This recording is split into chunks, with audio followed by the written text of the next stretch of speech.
Olá pessoal, sejam todos bem-vindos e bem-vindas. Vocês não estão no canal errado. Eu não sou a Ananda Costa e todo mundo já percebeu, é claro. Mas meu nome é Núbia, eu faço parte da equipe de audiovisual do Instituto Ananda Costa e hoje estamos aqui para esse primeiro quadro do podcast De Cara com a Enfa. E a Enfa não sou eu, né? Aqui a gente entende de outras coisas. A Enfa tá aqui, logo mais vocês vão ver a cara dela. E vão ficar cansados de ver a cara dela por aqui, né? Porque vai aparecer toda quarta-feira. Toda quarta-feira, às 19 horas. E às 19 horas, minha produção, 19 horas, né? Toda quarta-feira, às 19 horas, ela vai estar por aqui com temas, convidados. Inclusive, se você não segue ainda, segue lá o Instagram, que é o @Instituto Ananda Costa.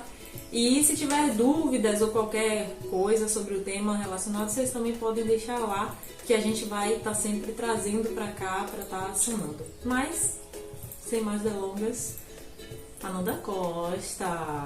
Cadê as palmas, Um brinde na inauguração do nosso canal. Ananda Costa aqui com vocês. Pessoal, um prazer enorme estar aqui inaugurando esse quadro hoje para vocês, com vocês e para vocês. Preparado com muito carinho, com muita atenção. Aqui nós vamos conversar sobre enfermagem, empreendedorismo, sobre postura de profissional, sobre trazer convidados e contar a história dessas pessoas para poder incentivar vocês a também seguirem as suas histórias. E esse é um dos pontos principais aqui do nosso quadro. Incentivar vocês, incentivar a enfermagem a estar crescendo e buscando novos caminhos e caminhos que a gente queira seguir. Não só porque a sociedade impõe ou porque a faculdade diz pra gente que tem que ser daquele jeito, mas é o caminho que a gente quer seguir. Essa é a intenção do nosso quadro aqui, para vocês. Nosso podcast de enfermagem de cara com a Enfa. De Cara com a Enfa, o seu podcast de enfermagem. Então vamos lá, quem é a Ananda Costa? Porque eu não sei se as pessoas que chegaram até aqui já conhecem, né? Então, isso é verdade. fala um pouquinho assim de quem é a Ananda Costa, como foi que a Ananda Costa assim deu de cara com a enfermagem, né? Rapaz, a Ananda é uma pessoa que sempre gostou muito da área da saúde, né? Não sabia exatamente o que seria, se seria enfermeira, se seria fisioterapeuta, já médica, já passou várias possibilidades na minha cabeça.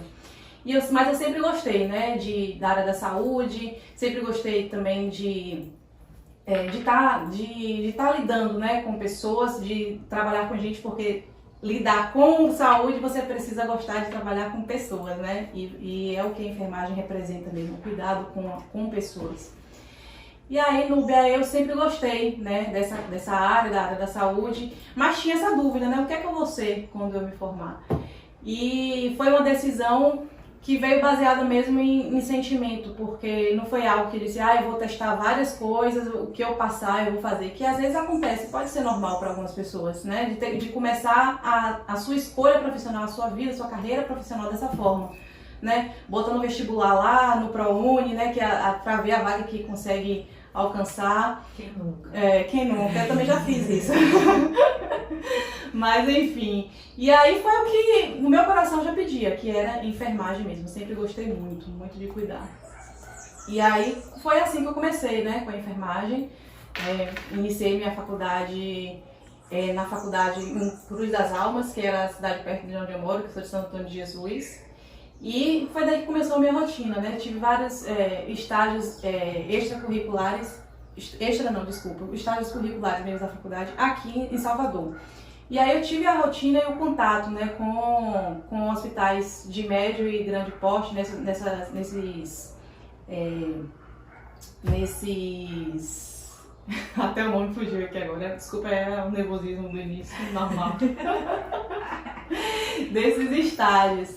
E aí eu sempre gostei muito e não sabia exatamente ainda, porque a gente tá fazendo, a gente não sabe para que caminho seguir, né? Eu gosto de enfermagem, mas e aí, dentro da enfermagem, o que é que realmente me representa, o que é que me chama? Né? E nessa loucura aí de procurar emprego, né? de ser a sua primeira oportunidade de emprego, às vezes cai no colo e o que vem a gente abraça, porque a realidade é que a gente precisa trabalhar. né, ganhar nosso dinheiro e muitas vezes não é o que a gente ama. Eu amo a enfermagem, mas nem todas as áreas do cuidado da saúde é uma área que a gente é apaixonada, que a gente ama. Eu amo trabalhar com idoso, por exemplo, né? Infantil, criança, nunca foi minha preferência trabalhar com criança, nem com RN, nem UTI, né, neonatal. E aí eu tive a experiência, né, de começar com emergência. Trabalhei durante alguns anos na emergência do hospital que é referência na minha cidade, Santo Antônio de Jesus, que é o hospital regional. E trabalhei lá por alguns anos. Depois eu fui trabalhar em Alagoinhas como enfermeira emergencista também, na empresa que tomava conta, né, que gerenciava e administrava esse hospital, que trocou, né, de responsável, e aí continuei lá e também fui para outro hospital lá em Alagoinhas. E aí foi emergência também ainda. E aí foi indo, surgiram outras oportunidades dessa mesma empresa. Eu já passei por vários hospitais dentro dessa mesma instituição, tanto em Santo Antônio quanto em Alagoinhas. Depois fui para Sapeaçu, um hospital de cirurgias eletivas. Já tive experiência também com um hospital de cirurgia eletiva. E depois eu fui para Salvador, né, que é o hospital de cirurgia eletiva que eu trabalhava, ele fechou e acabou o contrato, na verdade. E aí, para onde é que a Ananda vai? Mandaram para Salvador. Aí eu caí no mundo do CCIH. Ah, foi em Salvador a descoberta. CCIH. Não, em CCIH ainda aí, que é controle de comissão de controle de infecção hospitalar. Sim. E aí eu trabalhava só que nesse hospital que eu trabalhava, aí a gente, para fazer esse controle de infecção hospitalar, a gente também trabalha com pacientes com infecção voltado para feridas, né? Porque lá era um hospital também de cirurgias, era internamento por comorbidades gerais, né, infecções gerais, mas também tinha procedimento de cirurgias eletivas, né, fazia retirada de cisto, fazia retirada de vesícula, vários tipos de cirurgias de médio a baixo porte. A maior cirurgia que fazia era a colestectomia, que é a retirada de vesícula. E aí, enfim, foi esse meio aí do contato com o CCH. Só que desde o início já fui técnica de enfermagem antes de ser enfermeira. Então eu trabalhava em clínica médica, trabalhei também em setor de grandes queimados lá do hospital onde eu trabalhava, que é o chamado UTQ, né, Unidade de Terapia de Queimados. Trabalhei, já tive experiência antes também em pacientes de cirurgias gerais e ortopédicas, que no hospital também atendia tudo, né? Então, como ele era um hospital referência, tinha vários setores. E trabalhei também em clínica cirúrgica, que foi uma das minhas experiências, né, nesse hospital que eu trabalhei. Mas enfim, onde foi que a Ananda viu, eu gosto de feridas, eu me apaixonei e tal. Quando eu comecei, a experiência que eu tive em clínica médica, nesse período, quando eu era técnica e também quando eu comecei a trabalhar como enfermeira, inicialmente antes de ir para a emergência, eu fui para trabalhar, né, em clínica médica e unidade de terapia de queimados. Eu tive muito contato com pacientes com lesões graves, com lesões que eram difíceis de cicatrizar, e as pessoas não entendiam como cicatrizar uma ferida, como tratar uma ferida, inclusive eu.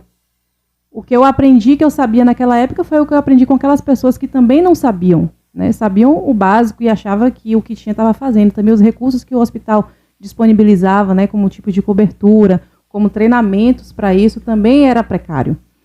E aí, então, a gente me despertou, assim, sabe? O que eu posso fazer? Tá difícil. É demais. Então, tá ouvindo direitinho? Tô ouvindo direitinho. Então, o que é que eu posso fazer para melhorar, né, essa realidade? Para eu melhorar como profissional e conseguir dar uma qualidade no tratamento melhor para esses pacientes, né? Porque não é só uma ferida. Quando a gente fala de feridas, a gente está falando de pessoas que têm aquela ferida, né? Então, envolve tudo. Envolve família, envolve sentimento, envolve estado socioeconômico da pessoa, né? Então, é todo um contexto que, quando englobado, ele pode acarretar na vontade que aquela pessoa tem até de viver. E tem muitas histórias e tem muitos estudos também falando sobre isso, sobre a depressão em pessoas que são portadoras de feridas e que convivem com ela por anos. Né? Tem pessoas que morrem dentro de um hospital com um índice de infecção hospitalar alto, com índice de infecção hospitalar, e nesses hospitais muitas vezes tem um índice de infecção hospitalar alto, justamente por conta de dessas feridas que a pessoa desenvolveram durante o próprio internamento. Muitas vezes internaram por um motivo, né? Foi fazer uma cirurgia, agravou, foi para UTI, ou ficou sequelado de um AVC e está internado nesse hospital, ou seja, onde for. E essas pessoas, elas desenvolvem sepse, que é uma doença, né, de infecção generalizada, que as pessoas conhecem, né, como infecção generalizada, e aí morrem por infecção, né, quando não ficam sequeladas, justamente porque não houve um tratamento adequado. Né? Muitas vezes as pessoas ali a pessoa não está nem com infecção na corrente sanguínea, mas aí quer tratar aquela ferida, a infecção daquela ferida com infecção sistêmica, né, como se fosse igual a outras coisas. Então, feridas têm essas particularidades. E eu sempre gostei muito, né, desse tratamento. E gostava também da retribuição que eu recebia dos meus pacientes. Eu nunca esqueço de uma história que eu vou te contar aqui, de uma acompanhante. Esse paciente era sequelado, tem muitos anos, então eu não me lembro do diagnóstico dele. Eu acho que ele era sequelado de AVC. Então, assim, ele não interagia em momento nenhum com você, né? Só te respondia com os olhos. E aí você sabia que ele era consciente porque ele conseguia, tipo, pisca uma vez, né? Pisca duas e tal. E aí ele conseguia responder esses estímulos. Tinha sequelas, mas ali ele entendia neurais. O que estava acontecendo ali ao redor dele. Exato. Sabia dizer que estava com dor, né? Ele gemia, a gente perguntava se estava com dor, ele respondia gemente, né? Mas a gente consegue manter esses contatos com essas pessoas que estão nessa situação. Sim. E ele era o corpo todo em feridas. Todo em feridas. Então, assim, ele realmente passou por infelizmente, ou felizmente, dependendo da vontade de Deus mesmo, né? Porque viver numa situação dessa é bem, bem difícil. Ele foi a óbito, mas eu posso dizer que ele foi a óbito com o melhor cuidado que a equipe pôde dar, porque ele teve um bom tratamento, né? Mas muitas vezes a equipe não consegue dar o melhor de tudo por conta de recursos e por conta também de falta de informação, que naquela época não se tinha muita informação sobre feridas, não era um assunto comum, né? Não era o que as pessoas buscavam para poder se especializar.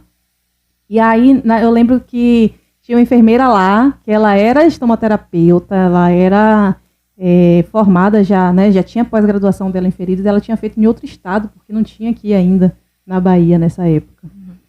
E não vou me lembrar agora qual era o estado que ela fez, mas enfim.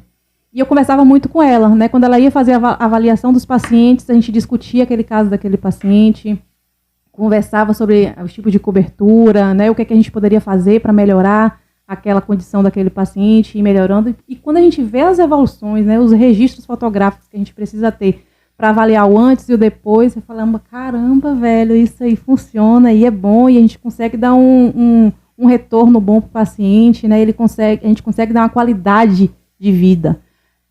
Essa região onde é esse hospital que eu trabalhava, também era próximo a uma cidade que é reconhecida muito por queima de fogos de soltar espada, não sei se você já ouviu falar. Sim. Já ouviu, né? Sim. E aí tinha muitos acidentes, principalmente na época de festa junina.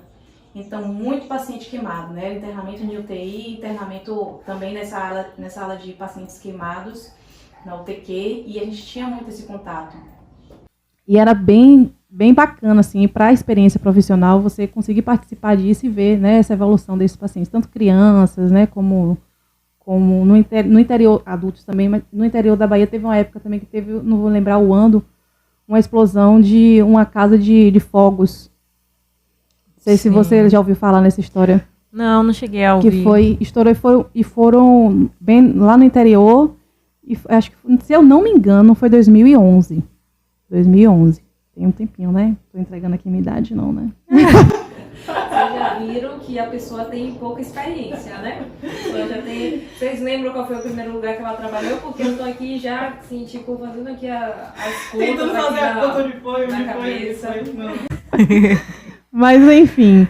E aí a gente tinha esse contato com esses pacientes. Então, eram pacientes críticos, eram pacientes, né, graves, que você tinha que ter realmente uma equipe preparada para lidar com tudo isso. Um paciente queimado é um paciente que ele é muito grave. Então, assim, qualquer detalhe, qualquer percentual a mais de queimadura pode acarretar na gravidade desse paciente ou na descompensação desse paciente. Então, eram pacientes que tinham esse esse controle mesmo de vitais, né, numa UTI. E aí, quando eu recebi um alta, eu ia para essa ala de queimados. E aí, enfim, foi aí que eu despertei esse olhar diferente para feridas, né, esse cuidado, essa atenção a esses pacientes, porque é algo que a gente precisa ter, porque não é só, como eu disse antes, não é só uma ferida, é todo o contexto, né, é uma pessoa que está ali sendo portadora daquela lesão. Então, o carinho e o olhar que a gente precisa ter é algo que é fundamental para auxiliar na recuperação. Não é só ir lá, botar uma cobertura, tapar a ferida ali e tá tudo certo. Tchau, vida que segue, próximo paciente. Não é bem assim. E não é só a ferida, né? Pelo que você diz, é o tratamento, óbvio. Acho que é o primeiro motivo pelo qual o paciente chega. Mas por trás daquilo tem outros fatores, É uma né? história de vida. São pessoas, né, que trazem as suas essências, as suas dores, né? Por exemplo, teve pessoas que passaram por essa situação que estavam trabalhando nessa casa de fogos que explodiu. Muita gente morreu, mas muita gente ficou sequelada. Né? Então, assim, o que é que isso vai acarretar na vida dessa pessoa depois que ela sair dali? Será que ela vai conseguir, né, fazer a atividade dela? Porque muitas vezes é um homem ou uma mulher que era o arrimo de família, né, que tomava realmente conta e sustentava os filhos, né, e fazia de tudo para poder não fazer a família, deixar a família passar necessidade. E aí tem várias histórias, né, em relacionada a isso, que são histórias bem marcantes. E aí, depois disso tudo, nessa experiência que eu tive, né, como enfermeira nesses setores, eu fui transferida nesse hospital para emergência. Aí fui para emergência, tive aquela história que eu contei antes para você, né, que eu dei uma pulada na ordem da coisa, mas depois daí, de uns anos, eu fui para o hospital de Alagoinhas, que eu contei, e depois eu fui para Salvador, Sapeaçu, que fechou o hospital, depois eu fui para Salvador, que foi na área de CCH, que também tinha um contato muito grande com pacientes portadores de lesões. É bom a gente observar isso, que cada lugar que a gente vai, existe uma característica de um perfil, né, de paciente. Então, nesse primeiro hospital que eu trabalhei, ele tinha muito paciente com lesões por pressão, né, que são lesões que os pacientes desenvolvem por estar muito tempo acamado, estar muito tempo numa posição que lesiona aquele tecido, aquela pele, e gera a ferida.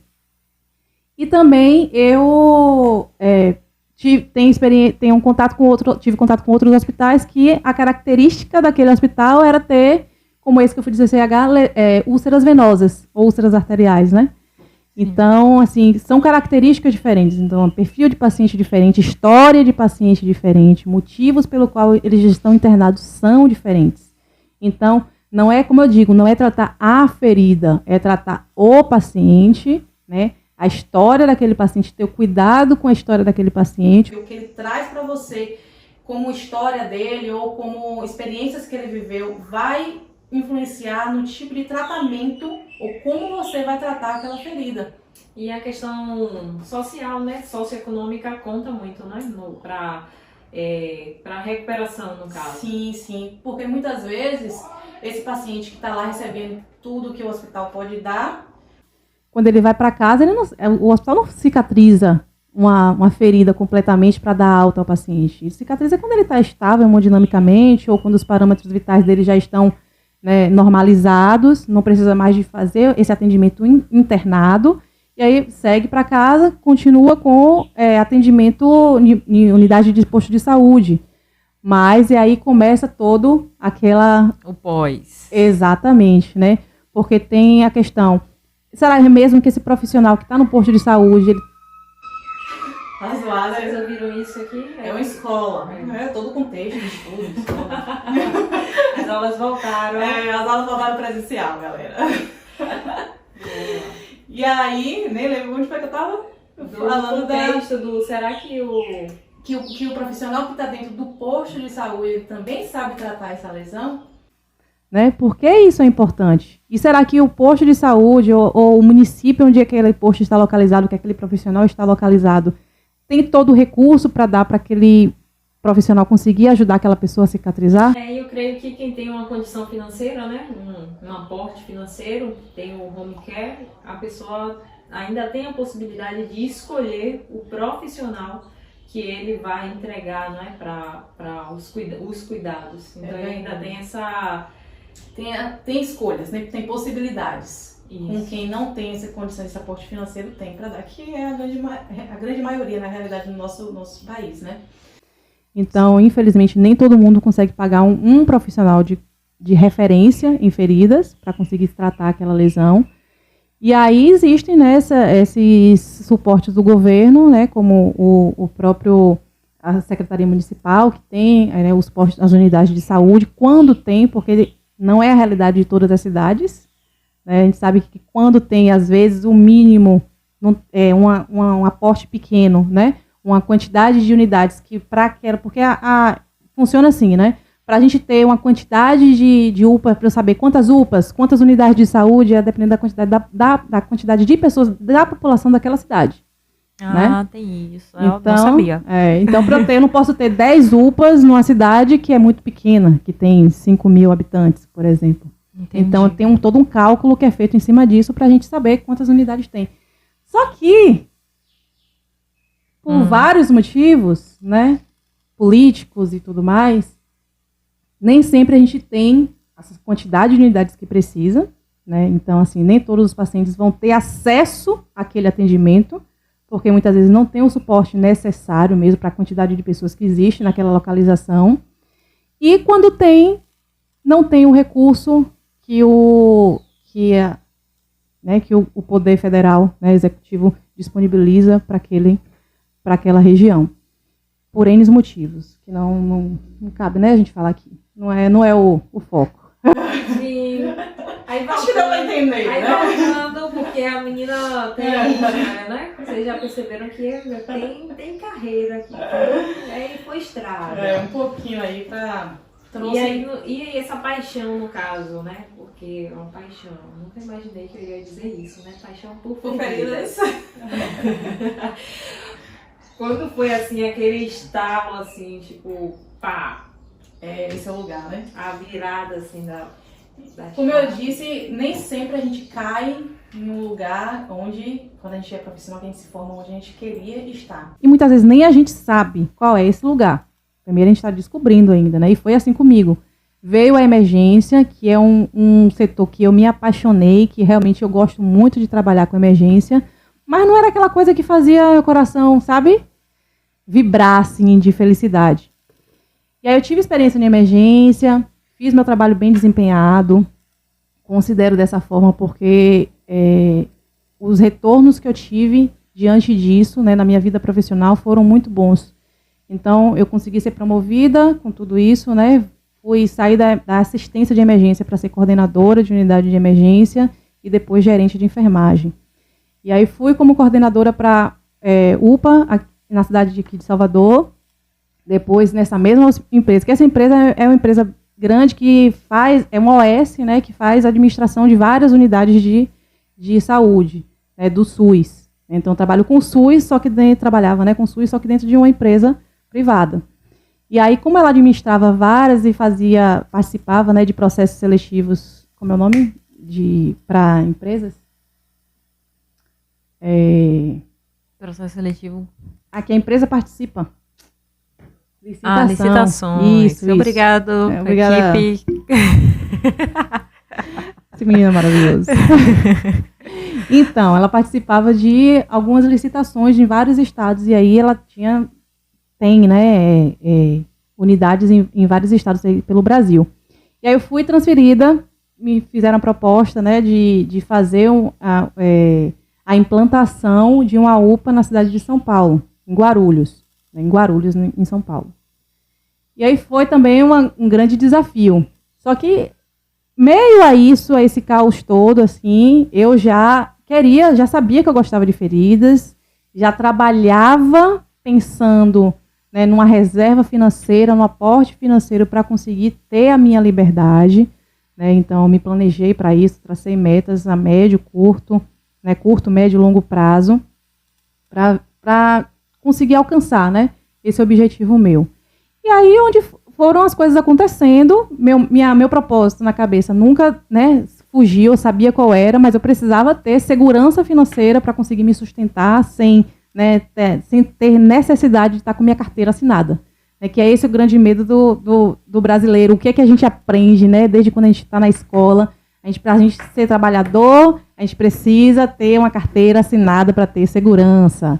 Né? E isso que funciona aqui. Para qualquer área, né? Na verdade. A gente já sai da faculdade com dois objetivos, que é ou trabalhar na carteira assinada ou fazer concurso. É ou concurso ou o CLT, né? CLT. A gente não é, infelizmente, ensinado a as empreender, escolas, isso. Não é? E as escolas não têm ensinamento de educação financeira. Se na escola já tivesse educação financeira como matéria mesmo, eu acho que a visão que a gente teria, né, para as novas possibilidades que poderiam acontecer na nossa vida mais adiante, seriam muito mais abertas a nossa mente para isso. Né? Então, a gente teria muito mais foco em saber para onde está indo, saber conquistar aquilo antes de até mesmo iniciar. Né? Então, eu também não tive essa educação financeira quando era criança, né? Meus pais não falavam sobre isso e foi algo que a gente foi aprendendo durante o caminho, né? A vida. Sim. Quebrando a cara, caindo, levantando. E que não é que seja assim errado, né? Essa linha de pensar que a pessoa quer trabalhar CLT ou quer ir para concurso. Não, tudo vai depender da vontade de cada um. Exatamente. Mas às vezes, só deixando claro, né, para o pessoal aqui, não nada contra quem quer a sua CLT ou o seu concurso, mas é porque tem pessoas, nós sabemos que tem pessoas, somos prova disso, que tem o desejo de empreender, tem um desejo de levar ali a sua área no nível maior, né? De ter a sua própria empresa, de gerar renda, gerar emprego e fazer coisas, como no caso da enfermagem, que você não consegue atrás de uma carteira assinada. Exato. E a gente passa por essa dificuldade. É muito mais difícil para a gente porque não nos foi ensinado. A gente quebra muito a questão cara. da educação financeira não é só mesmo para você, para quem quer empreender, né? É para todo mundo, porque pode acontecer alguém da nossa família ficar doente ou precisar fazer algo de urgência, né? Tem que ter uma reserva, ficar desempregado, né? Pode acontecer. Então, assim, é importante a gente trabalhar pensando nisso.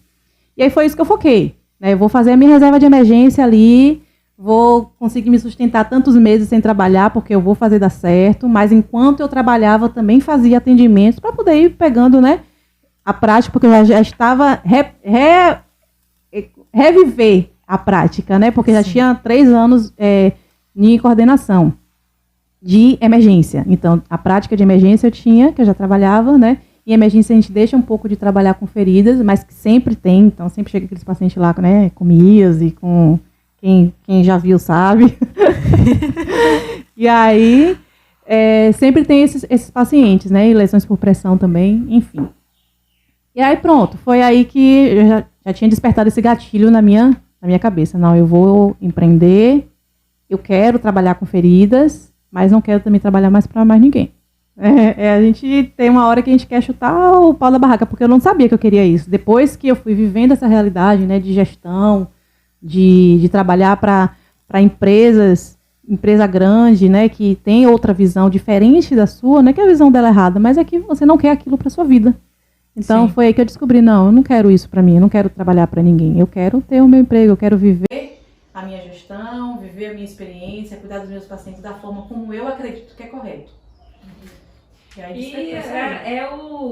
Tem um ditado que não cabe em todo mundo, mas nesse caso aqui cabe, que filho de peixinho é, né? É verdade. A mãe dela, gente, pra quem não sabe, porque até pouco tempo eu não sabia, né? É enfermeira técnica de enfermagem. Técnica de enfermagem. Despertei esse amor, acho que pela saúde através dela, né? Não pela feridas, porque ela não trabalhava com feridas, mas minha mãe sempre foi louca por enfermagem. Louca. Não atuou muito tempo, porque na época quando ela fez, né, tinha várias dificuldades e ela foi mãe cedo, então antes era muito mais difícil do que hoje, né? Você ser mãe, tinha meu pai ao lado, mas tinha aquela coisa, né, aquele peso da responsabilidade da mulher. Exato, da mulher seguir e dar prioridade sempre à família, né, e se isolar. E aí foi o que ela fez. Ela deu prioridade à família dela, mas ela sempre foi louca pela enfermagem. Mas não teve nenhum aperto assim na sua mente por parte dela, não é? Foi Não, assim, o amor, ela falava com tanta amor, eu falei, eu vou conhecer isso aí, quero ver se é isso tudo mesmo que ela tá falando, sabe? Era isso tudo mesmo? Era. Hoje temos uma outra apaixonada, mais uma pro clã É verdade. da enfermagem. Ela sempre gostou muito dessa área da saúde e deixou sempre bem claro, né? Então não tinha como não pelo menos ter a curiosidade. E aí despertou a curiosidade, fui, né, tirar a prova dos 9, gostei. E é isso O aí. amor. É. E tá até hoje. Esse relacionamento de longa carreira. Então, foi assim, no caso, que surgiu o Instituto? Pela essa sua vontade de fazer as coisas acontecerem de uma forma diferente, né? Porque no seu caso, já não era mais a questão financeira, porque você já estava relativamente ganhando bem, né? Num emprego que talvez muitas pessoas que hoje trabalham com enfermagem desejariam estar, que é coordenação, né? Gerência, né? Pô, hospital de médio porte, que tem UTI, que tem, sabe, mais de 100 leitos de internamento. E não foi para São Paulo fazer implantação, né? Aí, enfim, então já não foi pelo financeiro, por assim dizer. Não foi questão financeira, assim. No início era tudo misturado, né? Sim. Pô, eu queria conhecer, era algo que eu gostava. Pô, se der um retorno financeiro, maravilha. Até hoje, né? Se der, lógico, Sim. tudo que a gente faz, precisa ter que a gente precisa sustentar a família e se sustentar. É um dinheiro que vem como Uma consequência. Exato. É a consequência do que você realmente gosta. Então, e quando você faz realmente como você gosta, quando você gosta, o coração brilha, sabe? As coisas vêm mais fácil. Entre aspas, o fácil entre aspas, não é fácil de menos trabalho não, porque o trabalho continua. Mas a sensação do prazer, trabalho. Exato. A sensação do prazer de você estar desenvolvendo aquilo, mesmo com todas as dificuldades, é mais gratificante do que se você está fazendo algo simplesmente apenas pela questão financeira. É muito diferente. E aí foi aí que foi surgindo o Instituto. Eu ainda estava na coordenação, depois a gerência, foi esse meio termo, que eu pensei que eu comecei, na verdade, né, a fazer os meus atendimentos domiciliares, né? Comecei a fazer esses atendimentos domiciliares em comitância com a gestão, né? Que foi bom, inclusive, pra mim, porque quando eu despertei, falei, não, vou sair, tá, chutei o pau da barraca, pedindo demissão, acho que foi a sensação mais libertadora que eu tive. No dia do meu aniversário, 19 de março, pá, assina aqui, carta de demissão. Não, a menina mudou totalmente, né? Porque não foi só vocês que acompanham ela há um tempinho, não foi só a demissão. Foi a demissão, foi o cabelo, foi mudando tudo assim, ó. Muda de dentro pra fora, né? Reflete fisicamente também, assim, porque a gente, como se estivesse em busca de uma liberdade que eu não sentia que eu tinha antes, né? Eu me sentia prisioneira. Prisioneira, só que nem eu sabia de quê. Não era algo que eu fazia que sentia, nossa, eu faço com muito amor. Sempre fiz. Como eu sempre gostei de gente, então acho que onde eu estivesse trabalhando com pessoas, eu ia gostar de estar feliz, né? Mas não era algo que eu realizava dizendo, pô, esse aqui é o meu lugar. Tava realizando assim, profissionalmente, né? Por assim dizer. Mas todo o resto tava meio que sendo deixado guardado na caixinha. Isso, inclusive a minha vida pessoal, a minha vida como Ananda, né? Como família, como filha, esposa. Era algo como se fosse meio apagado e eu não sabia dizer o porquê. Vai chorar. Ela vai chorar. Enfim, tirando água. Nem sempre é fácil, né? Às vezes as pessoas querem estar num lugar X, mas elas não sabem o quanto a pessoa às vezes sofre, mas não é sofrer por estar no lugar X, porque o lugar X é onde realmente ela queria estar, mas por todo o processo, sabe? Que você tem que enfrentar todo dia, abrir mão de coisas. Às vezes a gente até conversava que mesmo na folga dela, que ela estava em casa, ela estava trabalhando. Verdade. E abrir abrir mão abrir mão da liberdade, né? De coisas que ela poderia fazer, mas tinha que estar sempre ali disponível pelo cargo que ela tinha, que representava, que era... Muitas pessoas gerente, buscam coordenadora. isso, né? Eu quero ser gerente de enfermagem, eu quero ganhar mais. Só que esse ganhar mais vem uma responsabilidade muito grande em cima. Porque você está lidando não só com os pacientes que você está ali tomando conta no seu plantão. Você está lidando com vida de pacientes que outras pessoas estão tomando conta. Em resumo, cuidando da vida das outras pessoas com toda a sua dedicação, mas a sua estava guardada numa caixinha. Estava guardada numa Ô, caixinha. produção, arranjei um papelzinho pra menina. Eu tá escorrendo aqui as lágrimas aqui, a make. Não pode borrar make, tá? Ela se emocionou, gente. De pensar o caminho, né? Que todos nós temos marcas de história. E tem histórias que tocam mais. Sim, tocam muito, né? E na verdade são essas histórias e esses caminhos que transformam a gente em quem nós somos hoje. Eu sei que a Nanda que é hoje não é a Nanda que foi ontem, mas a Nanda que vai ser amanhã não é a Nanda que é hoje. Então, eu ainda estou passando por um processo de transformação, né? Como quem está buscando isso, quem quer buscar isso, vai passar, que não vai ser fácil, mas com certeza ainda vai vir muitas coisas, muitas histórias, né? Muitas coisas pra... Obrigada. Muitas coisas pra gente viver, né? E isso é o que torna, né, a caminhada, a jornada, por isso, mais emocionante, mais gratificante, mais gostosa, porque a gente vai conseguir realizar uma meta que a gente planejou para aquilo, mas de verdade, sabe? Inteira, entregue aquilo, sentindo que aquilo ali é o seu papel, é a sua função. E é isso que eu busquei isso, senti, falei, poxa, velho, se mais pessoas sentissem essa sensação que eu estou sentindo, e eu posso dizer mais pessoas com propriedade, porque eu convivi muitos anos na enfermagem. E sei quantas pessoas estão insatisfeitas fazendo aquilo ali. Não porque ele é enfermeiro. Porque às vezes ser enfermeiro é o que a pessoa queria, ser técnico é o que a pessoa queria. Mas ela não queria estar executando aquela atividade dentro da enfermagem que ela queria estar fazendo. E nem ela conseguia enxergar. Nem eu conseguia enxergar isso. E às vezes ainda tem o fator da remuneração mesmo, né? Porque as pessoas precisam viver. Vamos e convenhamos que se faz enfermagem por amor, mas por trás do amor tem uma também família. Amor, na verdade, tem né? uma família, né? Não que é depende daquele salário, por assim dizer. Sim, e todo mundo trabalha em busca disso, não só também o suporte, né, financeiro que precisa, que é essencial, mas tem que ter uma paixão para aquilo. Você não vai escolher uma profissão que você não tem afinidade, que você não gosta.